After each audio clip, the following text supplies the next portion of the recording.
On se retrouve ici en plein milieu de la cité scolaire Jules Aubier de Romba et je me trouve avec son proviseur, Monsieur Kramer. Bonjour. Bonjour Valentin. Alors vous êtes proviseur de la cité scolaire Jules Aubier de Romba. Parlez-nous un peu de cette organisation de ces portes ouvertes aujourd'hui, ce samedi 24 mars.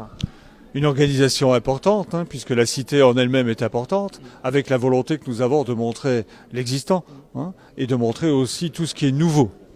Donc important pour nous de pouvoir apporter ces témoignages-là de notre activité au quotidien, de dire quels sont nos projets aussi, de dire quelle est notre dynamique et de dire aussi, je m'appuie sur le palmarès des lycées de mercredi dernier, de dire aussi combien on est fiers de nos résultats.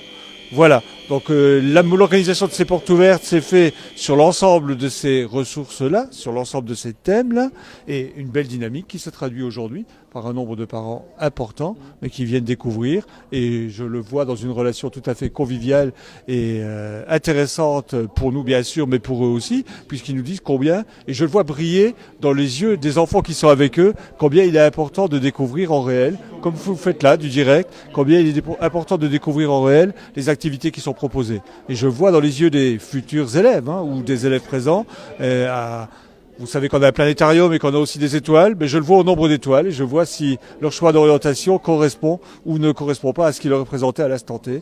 Un littéraire qui va se régaler de ce qu'il va voir là-haut, quelqu'un qui est plutôt scientifique qui va se régaler de ce qu'il va voir là-bas. Et voilà. Donc très content d'être là, très fier de cette journée portes ouvertes, très fier de l'organisation qui a été mise en place, très fier de mes équipes, très fier de ces résultats.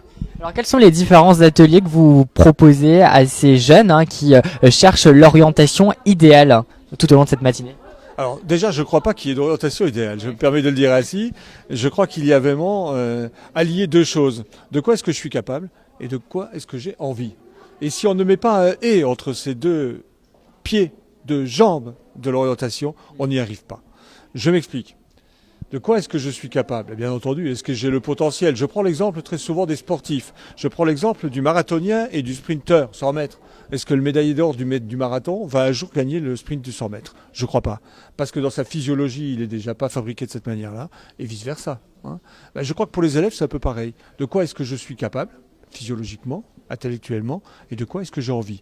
En sachant que les trois voies que l'on propose, l'ensemble des voies qui existent, puisqu'on a cette chance de par la taille de la cité, la voie professionnelle, la voie technologique et la voie générale, l'ensemble de ces voies mènent à la réussite. Nous avons des diplômes et des formations assez polyvalentes qui font que chacun trouve chaussure à son pied et peut réussir.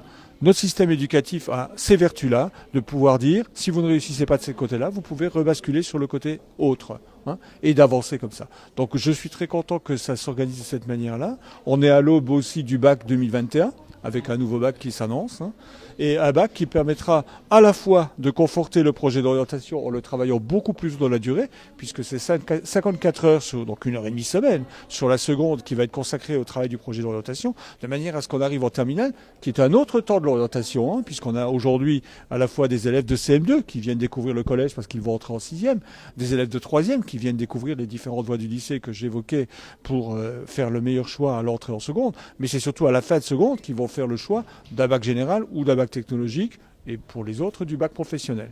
Et ce bac général unique qui va exister dorénavant leur permettra à la fois de travailler leur projet d'orientation et de colorer par le choix de spécialité le bac général qu'ils auront choisi, et de ce fait arriver au moment du bac avec deux objectifs de mon point de vue qui sont à atteindre. Un, une meilleure préparation au bac, mais le bac c'est que la préparation pour la suite.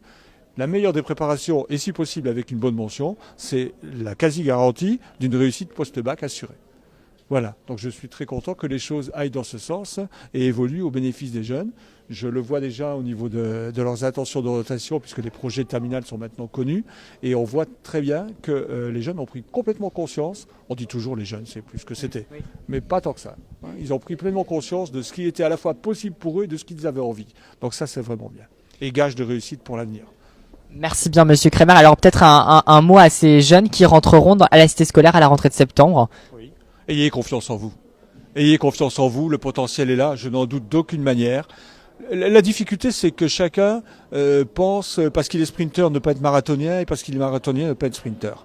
Et je crois que vous avez tous des qualités, et que sur la base de ces qualités-là, un beau projet d'études bien sûr, mais de vie aussi vous attend. Et je crois qu'en ayant confiance en vous, vous réussirez à vous démontrer, parce que démontrer aux autres c'est intéressant aussi, mais c'est à vous démontrer, donc à conforter votre confiance en vous, que vous y arriverez. Et ça, je suis persuadé que vous saurez le faire.